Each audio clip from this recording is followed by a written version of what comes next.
আসসালামু আলাইকুম এভরিওয়ান, আশা করছি আপনারা সকলেই ভালো আছেন। তো আজকের ভিডিওতে দেখাবো যে আপনি আপনার ফটোকে ঘোলাটে বা নর্মাল পিকচারকে হাই কোয়ালিটি অর্থাৎ ইনহ্যান্স কীভাবে করবেন, যেটা সম্পূর্ণ ফ্রিতে। এখানে কোনো অ্যাড বা কোনো রকম প্রো ভার্সনের প্রয়োজন নেই, জাস্ট একটি অ্যাপ্লিকেশনের মাধ্যমে কিন্তু এই কাজটা করতে পারবেন। যেন সম্পূর্ণ ভিডিওটি কন্টিনিউ করতে থাকুন।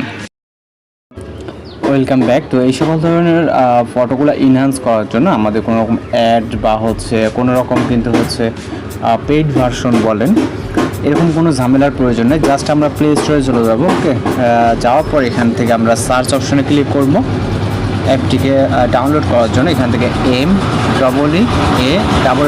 ওকে, তো এটা লিখে জাস্ট সার্চ করবো। সার্চ করার পর আমাদের সামনে এখানে একটা অ্যাপ্লিকেশন চলে আসবে। আমরা এটা ইনস্টল করে দেন ওপেন করে নেব। এটা প্লে স্টোরে অ্যাভেলেবেল আছে। জাস্ট এই ভার্সনটা আপনারা ডাউনলোড করে নিলে কিন্তু কাজ হয়ে যাবে। আপনার এক্সট্রা কোনো পেইড বা কোনো অ্যাড কোনো কিছু এগুলো সহ্য করা লাগবে না।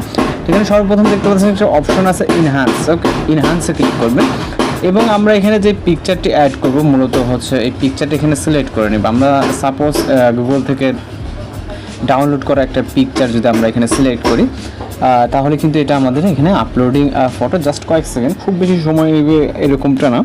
আমরা কিন্তু খুব কম সময়ের মধ্যে কিন্তু রেজাল্টটি পেয়ে যাবে। এখানে আমরা যদি দেখি এটা বিফোর, অর্থাৎ আমাদের এটা হচ্ছে আগের পিকচার। ওকে, দেন এইটা হচ্ছে আমাদের বর্তমান পিকচার। এখানে কালার গ্রেডিং বলেন, দেন সব কিছু মিলিয়ে কিন্তু দেখতে পাচ্ছেন যে আমাদের পিকচারটা কিন্তু অনেক সুন্দরভাবে ইনহ্যান্স হয়ে গেছে, যেটা কোনো রকম অ্যাড বা প্রো ভার্সন এরকম কোনো কিছুর প্রয়োজন নেই। তো আমরা পিকচারটাকে জাস্ট সেভ করার জন্য সেভ অপশনে ক্লিক করলে সেভ হয়ে যাবে।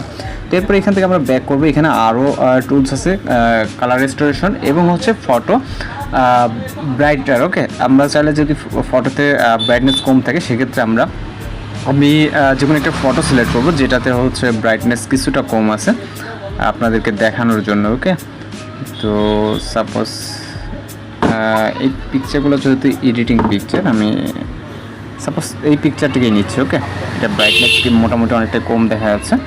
তো এই পিকচারটিকে নিব।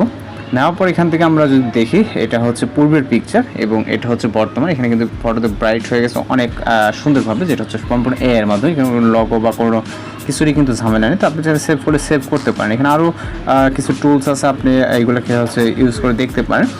এই ছিল আজকের মূলত টিউটোরিয়াল। যদি ভালো লাগে টিউটোরিয়ালটি, অবশ্যই চ্যানেলকে সাবস্ক্রাইব করে পাশে থাকা বেল আইকনটি বাজিয়ে দেবেন। তো দেখা হচ্ছে পরবর্তী কোনো ভিডিওতে। সবাই ভালো থাকবেন, সুস্থ থাকবেন।